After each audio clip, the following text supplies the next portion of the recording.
सूरज को आईएएस बनने से रोकने के लिए गुलाब सिंह ने पुलिस इंस्पेक्टर से हाथ मिलाते हुए उसे रिश्वत दी होती है ताकि वो सूरज के खिलाफ जो झूठी एफआईआर है उसे रद्द ना करे। क्या किसी का सपना सबसे ज्यादा उसी के अपनों से खतरे में पड़ सकता है? क्या कभी ऐसा होता है कि जिस सिस्टम से इंसाफ की उम्मीद हो वही सिस्टम किसी के सपनों का कातिल बन जाए? आज की कहानी ठीक वहीं से शुरू होती है जहां एक सपना, एक रिश्ता और एक साजिश आमने सामने खड़े हैं। रात का सन्नाटा अचानक एक जोरदार आवाज से टूटता है।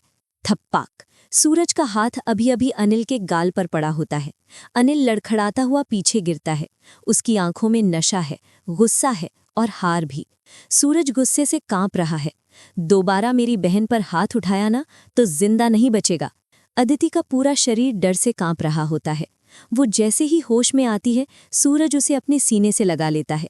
अदिति फूट फूट कर रो पड़ती है। भैया मैं थक गई हूँ, बहुत थक गई हूँ। ईशा भी नम आंखों के साथ अदिति के पास आती है। अब आप कहीं नहीं जाओगी अदिति दी, अब बस सब खत्म। जमीन पर पड़ा अनिल कुछ बड़बड़ाता रहता है। सूरज उसे आखिरी बार घूर कर देखता है। खुद पुलिस में सरेंडर कर दे वरना मैं करवा दूंगा। अगला सीन। घर का दरवाज़ा खुलता है। दहलीज पर दायमा खड़ी होती हैं। अदिति को इस हालत में देखकर उनके पैरों तले जमीन खिसक जाती है। वो अचानक अदिति के पैरों में गिर जाती हैं। मुझे माफ़ कर दे बेटी, मेरी वजह से तुझे ये सब झेलना पड़ा। मैं अंधी हो गई थी, दुनिया की बातें सुनती रही, अपनी बेटी की नहीं। अदिति कुछ नहीं कहती, बस चुपचाप दायमा को गले लगा लेती है। पूरा घर खामोश है, भारी और बोझिल। थोड़ी देर बाद सूरज और ईशा अपने कमरे में बैठे होते हैं। सूरज का गुस्सा अब टूटकर बेबसी में बदल चुका है। उसकी आंखें खाली सी लगती हैं। तभी फोन बजता है। बंटी का कॉल। सूरज भैया, एक बुरी खबर है। सूरज चौंकता है।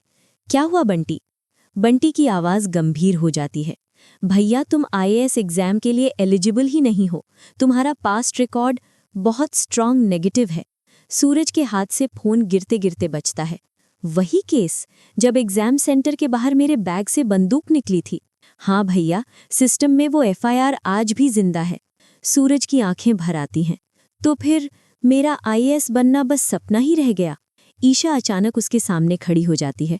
उसकी आंखों में आग है। जब तक मैं हूं तब तक ये सपना मरेगा नहीं। अगला सीन। Police station. सूरज और ईशा अंदर आते हैं। इंस्पेक्टर कुर्सी पर बैठा फाइल पलट रहा होता है। बिना नजर उठाई बोलता है, एफआईआर कैंसिल नहीं होगी, केस क्लोज्ड। ईशा गुस्से में आगे बढ़ती है। इंस्पेक्टर साहब, वो गन सूरज की नहीं थी, उस पर झूठी एफआईआर हुई है। इंस्पेक्टर टेबल पर हाथ पटकता है। मैडम ज्यादा ज्ञान मत दीजिए, निकल जाइए यहाँ से। सूरज का सिर झुक जाता है।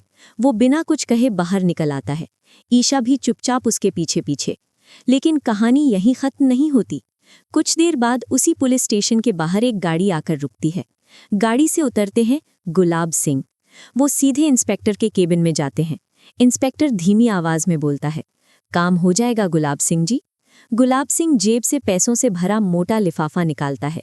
बस लड़के का रिकॉर्ड जिंदा रहना चाहिए। और तभी दरवाजे के पास खड़ी ईशा ये सब देख लेती है। उसका दिल धक से रह जाता है। हाथ अपने आप फोन की तरफ जाता है। Video recording on. ईशा के चेहरे पर शौक है और गुस्सा भी। तो मतलब सूरज का सपना मेरे ही पापा ने मारा है। पूरा सौदा कैमरे में कैद हो जाता है। घर वापस आकर सूरज थका हारा सोफे पर बैठ जाता है। ईशा जी, सच मान लो, मेरा बैकग्राउंड कभी क्लियर नहीं होगा। ईशा उसके सामने खड़ी होकर उसकी आंखों में सीधा देखती है। बैकग्राउंड नहीं, सिस्टम गंदा है और अब इस सिस्टम का सबसे बड़ा सबूत मेरे पास है। अब सवाल ये है दोस्तों, क्या ईशा अपने ही पिता गुलाब सिंह को एक्सपोज करेगी? क्या ये वीडियो सूरज का आईएएस बनने का सपना वापस ला पाएगी, या फिर गुलाब सिंह कोई और गंदी चाल चलेगा? आप क्या सोचते हो? कमेंट करके जरूर बताओ। अब सवाल ये है दोस्तों, क्या ईशा अपने ही पिता गुलाब सिंह को एक्सपोज करेगी? क्या ये वीडियो सूरज का आईएएस बनने का सपना वापस ला पाएगी, या फिर गुलाब सिंह कोई और गंदी चाल चलेगा? आप क्या सोचते हो? कमेंट करके जरूर बताओ। अगर आपको ये कहानी पसंद आई हो तो वीडियो को लाइक जरूर करें और ऐसे ही दमदार और सस्पेंस से भरे वीडियो के लिए चैनल को सब्सक्राइब करना बिल्कुल ना भूलें।